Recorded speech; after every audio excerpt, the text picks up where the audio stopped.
അപ്പോൾ ഞാൻ ചോദിക്കട്ടെ, ഗൗരിയുടെ ഒരു മെൻ്റൽ ഹെൽത്തിനെ സോങ് ആയിട്ട് ഭയങ്കര കണക്ഷനാണ് എനിക്ക് മനസ്സിലാവുന്നത്. അതായത് എനിക്കൊന്ന് വേറെ മെഡിസിൻസ് ഒന്നും വേണ്ട അല്ലേ, ഈ ഒരു സംഭവം മതി, പല സോങ്സിലൂടെ തന്നെ റീഗെയിൻ ചെയ്യാൻ പറ്റും എന്ന് തോന്നുന്നു. അങ്ങനെയാണോ? എനിക്കൊരു ഔട്ട്ലെറ്റ് ആയിട്ട് തോന്നിയിട്ടുണ്ട്. ചില ഈ ഡിഫിക്കൽട്ട് ടൈംസിൽ കൂടെ പോകുമ്പോഴേക്കും അത് ക്രിയേറ്റ് ചെയ്യുന്നതിൽ കൂടെ അതിനൊരു റിലീഫ് കണ്ടുപിടിക്കാൻ തോന്നിയിട്ടുണ്ട്. അതല്ലാണ്ട് നമ്മളെ റെസ്ക്യൂ ചെയ്യാൻ വേണ്ടി ഇതുപോലെ കുറേ പാട്ടുകൾ ഓൾറെഡി ആളുകൾ ഉണ്ടാക്കി വെച്ചിട്ടുണ്ട്. അപ്പം ഈ രണ്ട് രീതിയിലും അത് വർക്ക് ആവാറുണ്ട്. മൂവി സോങ്സ് ഇതുപോലെ ഇമോഷണലി ഒരുപാട് കണക്റ്റഡ് ആയിട്ടുള്ള ഏതെങ്കിലും ഉണ്ടോ? എനിക്ക് പെട്ടെന്നൊന്നും ഓർമ്മ വരുന്നില്ല. മൂവി സോങ്ങിനേക്കാളും എ ആർ റഹ്മാൻ്റെ ഒരു സരിയ എന്നുണ്ടൊരു കോക്ക് സ്റ്റുഡിയോ ഒരു സാധനമുണ്ട്. അത് എനിക്ക് ഇടയ്ക്കിടയ്ക്ക് ഭയങ്കര ഹെൽപ്പ് ചെയ്യുന്നൊരു ട്രാക്കാണ്. അത് നമുക്ക് പാടാൻ എനിക്ക് ലിറിക്സ് ലിറിക്സ് അറിയില്ല. ഓക്കെ, അപ്പോൾ അത് എന്താണ്? അത് അതിൻ്റെ മെലഡി കേട്ടിട്ടാണ് ഹെൽപ്പ് ചെയ്യുക. എനിക്ക് പാട്ട് ലിറിക്സ് ഓർക്കാൻ ഭയങ്കര ബുദ്ധിമുട്ടുള്ള ആളാണ്. ഭയങ്കര പാടാൻ ലിറിക്സ് ഓർക്കാൻ.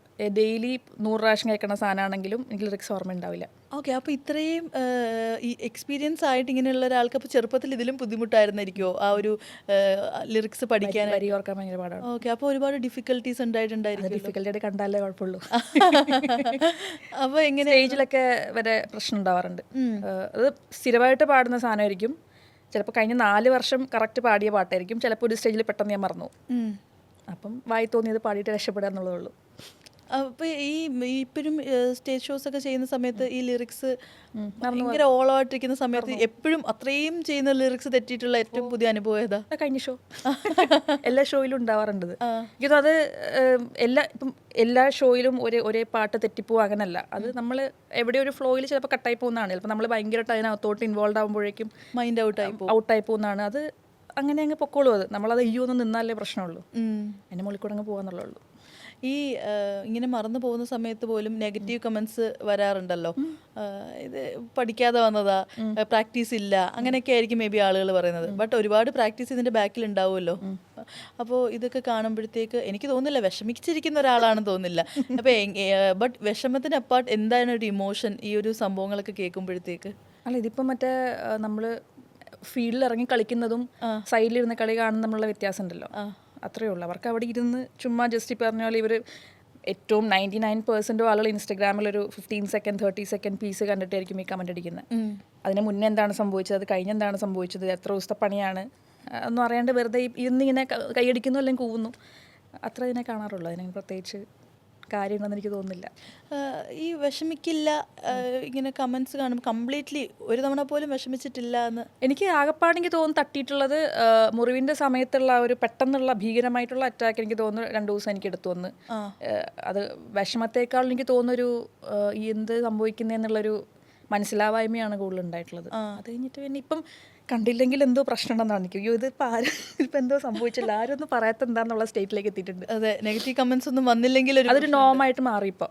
അതായത് ഒരാളെ നമുക്ക് ജനറലി സൊസൈറ്റിയുടെ ഒരു സൊസൈറ്റി എന്ന് ഞാൻ പറയില്ല, സോഷ്യൽ മീഡിയയുടെ ഒരു ടെൻഡൻസി ഞാൻ കണ്ടിട്ടുള്ളത്, ഒരാളെ കിട്ടിക്കഴിഞ്ഞാൽ അവർ മാറിക്കഴിഞ്ഞാൽ ഇറ്റ്സ് ഡിഫറെൻറ്റ്. പക്ഷേ അവരായിട്ട് തന്നെ ഇരിക്കുന്നിടത്തോളം കാലം ഒരു തവണ അവർ തല്ലാൻ തുടങ്ങിക്കഴിഞ്ഞാൽ they'll keep on doing that for ever. അപ്പം അത്ര ഞാനതിനെ കാണുന്നുള്ളൂ. ഇതിപ്പോൾ നമ്മൾ അഡൽട്ടായിട്ടുള്ള ഗൗരീൻ്റെ കാര്യങ്ങളാണ്. കുഞ്ഞു ഗൗരിക്ക് ഇത്തരം കാര്യങ്ങളൊക്കെ ഈസിലി ഓവർകം ചെയ്യാൻ പറ്റുന്ന ഒരാളായിരുന്നോ? എനിക്ക് അങ്ങനെ സിറ്റുവേഷൻസ് കുറവായിരുന്നു എന്ന് എനിക്ക് തോന്നുന്നു. അങ്ങനെ ഒരു മോബ് അറ്റാക്കൊന്നും എനിക്ക് ഫേസ് ചെയ്യേണ്ടി, ഭയങ്കര ഇൻട്രോവേർട്ടഡ് ആയിട്ടുള്ള ആളായിരുന്നു. ജനറലി മനുഷ്യന്മാരുടെ ഇൻട്രാക്ഷൻ കുറവായിരുന്നു. ഇപ്പോഴും ഭയങ്കര കുറവാണ്. ഭയങ്കര കുറവാണ്. പക്ഷെ അത് അങ്ങനെയാണ്. ആൻഡ് അത് ഞാനത് മോശം കാര്യമായിട്ട് കാണുന്നില്ല. കുഴപ്പമൊന്നുമില്ല. ഈ റീസെൻ്റ്ലി ആണെങ്കിലും ഈ ഇൻട്രോവേർട്സിനെ കുറിച്ചിട്ടൊക്കെ അവരൊരു കോമഡി കഥാപാത്രമാക്കി കാണിക്കുന്ന രീതിയിലൊക്കെ ഒരുപാട് ട്രോൾസും മീംസും ഒക്കെ വരുന്നതായിട്ട് കാണുന്നുണ്ട്. ശരിക്കും അത് റൈറ്റായിട്ട് തോന്നാറുണ്ടോ? ഇല്ല, ആളുകളെ അങ്ങനെ അത്രയും നമ്മൾ ബോക്സ് ചെയ്യേണ്ട കാര്യമുണ്ടോ എനിക്ക് തോന്നുന്നു. ഇപ്പോൾ എക്സ്ട്രോവേർട്ട് ഇൻട്രോവേർട്ട് അങ്ങനെ പെട്ടിക്കകത്താക്കി വെക്കേണ്ട കാര്യമില്ല. ഈ പറഞ്ഞ ഞാൻ തന്നെ എനിക്ക് ഭയങ്കര ഇഷ്ടമുള്ള 2 ആളുകളുടെ മുമ്പിൽ ഞാൻ വെറും ഭയങ്കര പൊളിയായിരിക്കും ചിലപ്പോൾ. പക്ഷെ അതേ സമയത്ത് പരിചയമില്ലാത്ത പുതിയൊരാളെ കണ്ടു കഴിഞ്ഞാൽ ഞാൻ ഭയങ്കര സൂക്ഷിച്ച് സംസാരിക്കുന്ന, ഇത് പറയണോ അത് ചെയ്യണോ അങ്ങനെ ആലോചിക്കുന്ന ആളായിരിക്കാം. പേഴ്സൺ ടു പേഴ്സൺ സിറ്റുവേഷൻ മാറുന്ന കാര്യമാണ്. ഈ ബോക്സിങ് ഇപ്പം ഇത്തിരി കൂടുതലാണല്ലോ. എല്ലാവരെയും ഇങ്ങനെ ഡിവൈഡ് ചെയ്ത് എല്ലാ രീതിയിലും, ഇപ്പം പൊളിറ്റിക്കലി ചായ്വുള്ളതാണെങ്കിലും ഫാൻസ് ആരെയാണ് ഫോളോ ചെയ്യുന്നത് അത് വെച്ചിട്ടാണെങ്കിലും ഇൻട്രോവേർട്ട് എക്സ്ട്രോവേർട്ട് എല്ലാ രീതിയിലും ആളുകളെ ഇപ്പം മറ്റേ ഡിവൈഡ് ചെയ്ത് കറക്റ്റ് ഗ്രിഡ് ഇട്ട് വെക്കുകയാണല്ലോ. അതുകൊണ്ട് അങ്ങനെ ഒന്ന് നല്ലത് ഒന്ന് മോശം അങ്ങനെയൊന്നും ഇല്ല. People are different. ചെറുപ്പത്തിൽ ഇൻട്രോവേർട്ട് ആയിട്ടിരിക്കുന്ന നേരത്തെ പറഞ്ഞല്ലോ മനുഷ്യന്മാരായിട്ടുള്ള ഇൻട്രാക്ഷൻ കുറവായിരുന്നു എന്നൊക്കെ. ബട്ട് സ്റ്റിൽ ഒരു കംഫോർട്ട്, ഒരു ഫ്രണ്ട്. ഓ, അത് ഉറപ്പായിട്ടും മനുഷ്യന് വേണമല്ലോ. ഒറ്റയ്ക്ക് ഒരാൾക്ക് ഐ ഡോണ്ട് തിങ്ക് ഒരാൾക്ക് അങ്ങനെ ആരും ഇല്ലാണ്ട് ജീവിക്കാൻ പറ്റുമെന്ന് എനിക്ക് തോന്നുന്നില്ല. ഉറപ്പായിട്ടും ജീവിതത്തിൽ മനുഷ്യന്മാരാണ്. ഞാൻ പറയുന്നത് ഒരുപാട് പേരുമായിട്ട് കോൺസ്റ്റൻ്റ്ലി ഇൻട്രാക്ട് ചെയ്തുകൊണ്ടിരിക്കാനും ഒരുപാട് പേരുള്ള ഒരു സ്ഥലത്ത് കൊണ്ട് ഇട്ട് കഴിഞ്ഞാൽ പെട്ടെന്ന് കംഫർട്ടബിൾ ആവാനും എനിക്ക് പറ്റില്ല. പക്ഷേ എനിക്ക് ഏറ്റവും അടുപ്പുള്ള ആളുകൾ എന്ന് പറഞ്ഞാൽ അവർ എനിക്ക് ഏറ്റവും അടുപ്പുള്ള ആളുകളാണ്. എനിക്ക് ഏറ്റവും ഇമ്പോർട്ടൻ്റ് എന്ന് പറയുന്നത് അങ്ങനത്തെ റിലേഷൻഷിപ്സ് തന്നെയാണ്. അതെ, അത് എൻ്റെ വളരെ പേഴ്സണൽ ആയിട്ടുള്ള വളരെ പ്രൈവറ്റ് ആയിട്ടുള്ളൊരു സാധനമാണ്. അത് എല്ലായിടത്തും ചിലപ്പോൾ എനിക്ക് അങ്ങനെ ബിഹേവ് ചെയ്യാൻ പറ്റി അല്ലെങ്കിൽ അങ്ങനെ ഇൻട്രാക്ട് ചെയ്യാൻ പറ്റിയെന്ന് വരില്ല. ഈ പറയുന്ന ആ ഒരു കംഫോർട്ട് പേഴ്സൺ അല്ലെങ്കിൽ ആ ഒരു കംഫോർട്ട് ഒരു ബഞ്ച് ഓഫ് പീപ്പിൾ കാണുമല്ലോ, ഇവർ എപ്പോഴും കോൺസ്റ്റൻ്റ് ആയിരിക്കുമോ? അതായത് ലോങ് ടേം റിലേഷൻ ആയിരിക്കും അവരായിട്ട്? ഇപ്പം എനിക്ക് അങ്ങനെയുള്ളത് ഫ്രണ്ട്സ് എന്നുള്ള രീതിയിൽ പറയുകയാണെങ്കിൽ 2 വർഷം 3 വർഷം 4 വർഷം പഴക്കമൊക്കെ ഉള്ളൂ. റെഗുലർലി കോണ്ടാക്റ്റ് ഒക്കെ ഉള്ള ആളുകൾ. That might change. ഞാൻ അടിച്ചു പിരിയുന്നല്ല പറയുന്നത്. നമ്മൾ ഓരോ മനുഷ്യന്മാരും മുന്നോട്ട് പോകുമ്പോൾ അവർ ഇവോൾവ് ആയിക്കൊണ്ടിരിക്കുക. നമ്മൾ 2 വഴിക്ക് ചിലപ്പോൾ ഇവോൾവ് ആവും. ചിലപ്പം ഒരു പോയിന്റ് ചെയ്യുമ്പോഴേക്കും അയാളുടെ ജീവിതം കംപ്ലീറ്റ്ലി വേറെ ട്രിപ്പായിരിക്കും, നമ്മുടെ ജീവിതം കംപ്ലീറ്റ്ലി വേറെ ട്രിപ്പായിരിക്കും. അപ്പോൾ ചിലപ്പോൾ നമുക്ക് സംസാരിക്കാനുള്ള വിഷയങ്ങൾ മാറും, ഇൻട്രസ്റ്റിംഗ് ആയിട്ട് തോന്നില്ല. ചിലപ്പോൾ അയാളുടെ കുട്ടീനെ കുറിച്ച് തന്നെ പറഞ്ഞുകൊണ്ടിരിക്കണം, ഇപ്പോഴത്തെ ആൾക്ക് അയാൾ വാങ്ങി പുതിയ കാറിനെ കുറിച്ചായിരിക്കും പറയുന്നത്, രണ്ടും കൂടെ ക്ലാഷ് ആവും. ഇങ്ങനെയുള്ള സിറ്റുവേഷനിൽ ഇപ്പോൾ നമ്മൾ 2 വഴിക്ക് പോയെന്ന് വരാം. പക്ഷേ ഈ പറഞ്ഞ കോൺസ്റ്റൻ്റ്ലി എനിക്ക് തോന്നിയിട്ടുള്ളത് ഒരു ഭയങ്കര എംപത്തറ്റിക് ആയിട്ടുള്ള, നമ്മളെ ഭയങ്കരമായിട്ട് മനസ്സിലാക്കുന്ന, നമ്മളെ ബഹുമാനിക്കുന്ന ആളുകൾ ലോങ് ടേം എൻ്റെ ലൈഫിൽ അങ്ങനെയുള്ള ആളുകളാണ് കൂടുതൽ നിൽക്കാമെന്ന് എനിക്ക് തോന്നുന്നു. ഇൻസ്പൈറ്റ് ഓഫ് ഡിഫറൻസസ് ഉറപ്പായിട്ടും അങ്ങനത്തെ ലോങ് ടേം ഉണ്ട്. അതെ. എങ്ങനെയാണ് ഫ്രണ്ട്ഷിപ്പ്? അതായത് ലോ മെയിൻ്റെനൻസ് ഫ്രണ്ട്ഷിപ്പിൻ്റെ ആളാണോ അതോ കുറേ എഫേർട്സ് എടുക്കുന്ന കൂട്ടത്തിൽ? എന്താണ് എഫേർട്ട് എന്ന് പറഞ്ഞാൽ ഉദ്ദേശിക്കുന്നത്? എഫേർട്ട് ഇപ്പം മേ ബി ചില ഫ്രണ്ട്സ് നമുക്കുണ്ടാവും, നമ്മൾ ഡെയിലി കോണ്ടാക്റ്റ് ഒക്കെ ചെയ്തുകൊണ്ടിരിക്കുന്ന ഫ്രണ്ട്സ്. വേറെ ചിലരുണ്ടാവും നമ്മൾ ചിലപ്പോൾ ഒരു വർഷത്തിന് 2 വർഷത്തിന് ശേഷം സംസാരിച്ചാലും ലാസ്റ്റ് കോൺവെർസേഷൻ കഴിഞ്ഞ് നെക്സ്റ്റ് ഡേ പോലത്തെ ഒരു വൈബുള്ള ആളുകൾ. ലോ മെയിൻ്റെനൻസ് ആയിരിക്കും.